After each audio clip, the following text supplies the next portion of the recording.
to Tash TV. I am your host, Natasha Althoff. I hope you are having a sensational Friday and you are all pumped for a big weekend. I know we've got a super weekend. We're competing on Saturday, so bring it. And for all of you competing, go out and have fun and do your best, of course. Today's question comes from Bianca, and totally awesome question, especially because we're talking about competition, is how do I get my horse to halt square?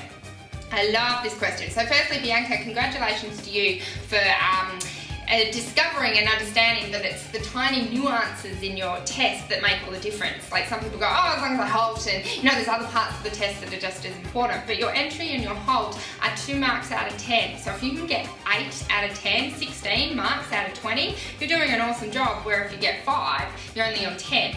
So suddenly I'm going to beat you by 8 marks just because I have a square halt, considering as long as everything else is the same. So it's really worth your while to be working on, I call them my free marks, my entry, my halt, my walk, all the so-called easy things that we know aren't easy, but you know, talk about 15 ones or a halt transition, give me the halt. And they're worth the same marks, so it's really worth your while to commit to getting it as perfect as you can. So congratulations, as I said. So how do you do it? There's so many rules and theories, and I don't have a definitive answer. I can't give you the secret, because if you watched any videos of me, you'd say, oh, she doesn't halt square all the time. I know, damn it. But I do work on it at least once a week, and I know, and I actually made a thing with Luce, because she didn't do square halts either, and I said, you know what, that's costing us too many marks. 30-day challenge, we work on square halts every bloody day. So we're actually on that challenge at the moment, which is fun. So what are we doing? I heard once in Germany that any time they're working with a horse and they're halting it, they make it square. So if they're in the wash bay washing it, they do it, or if they're just walking and then they halt to talk to someone, they make it square, and then obviously in their riding, anytime they're halting, they're making it square. I thought, okay, so we did that a bit, but not really. I'm just putting it out there, maybe you want to try that. All I do is when I'm in my workout, maybe 20 minutes in, or if I have to get close to the end, I'll just go into sitting trot and do some halt transitions. Now I believe, as I believe with any transition, or the success of the gait is determined by the strides before it. So my halt can't be fixed in the halt transition. My halt will be fixed in the 5 strides of trot or canter, whatever gait you're doing, before the halt.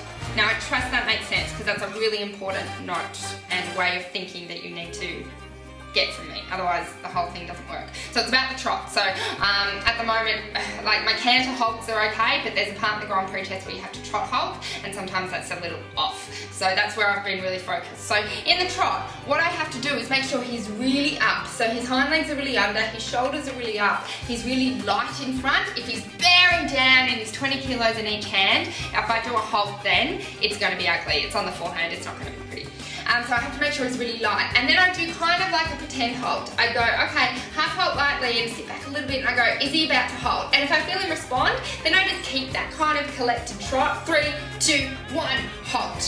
And then, because obviously you have to be right at the marker, you want your body to be where the marker is for any points in the test.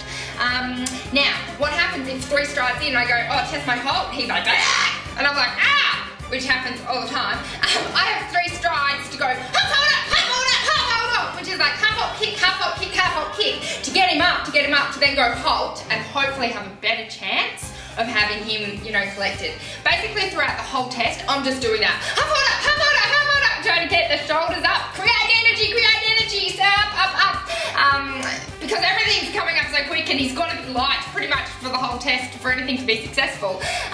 So I'm working like that anyway, but especially if you're just doing a prelim test, you want to have them light. So you want to think, okay, a little bit of energy on the back, hind legs, collect the trot, slow down the trot before the halt. Don't be going, trot, halt! Ah! We're not Westerners, or, you know, what are those horses that do the sliding? No. So you want to go trot, so big trot, and then as I'm starting to come to the, like at X, if you're doing a halt at X, then it's like, and trot, collect, halt. And then, all things going well, it's square. So I've found, yes, you can teach them to be square with the whip, and if I do a really good halt transition, I have the trot and they halt and the legs are out, I will tap with the whip whatever leg, or I use my toes on the front legs to match up the front leg, so I use my whip behind, whichever hind leg needs to come up. And then I'll do it again and do it again and do it again until they just come square. But hopefully, these are the fingers crossed thing, if you ride the trot, and I always know, like I know without even looking, when I ride it soft and I just go halt and it's light, I know it'll be square. So work on getting your collector trot or your collector canter when you have to do the collector canter. So when I come in for the Grand Prix, canters in and halts, I'm like canter, canter, canter, and then I'm like canter, canter on the spot. So I'm like cantering on the spot, really light, really light, really light, and then I think of a balloon just gracefully coming down into the halt, rather than a you know, no one wants to see you diddle it and then just the brakes come on and the horse goes eek, and it's just messy and crooked and icky. So yay, so much fun for you to practice. I'm so excited for you guys. Have lots of fun practicing your square halts. Here's 2 awesome halts in your test, and until next week, have a sensational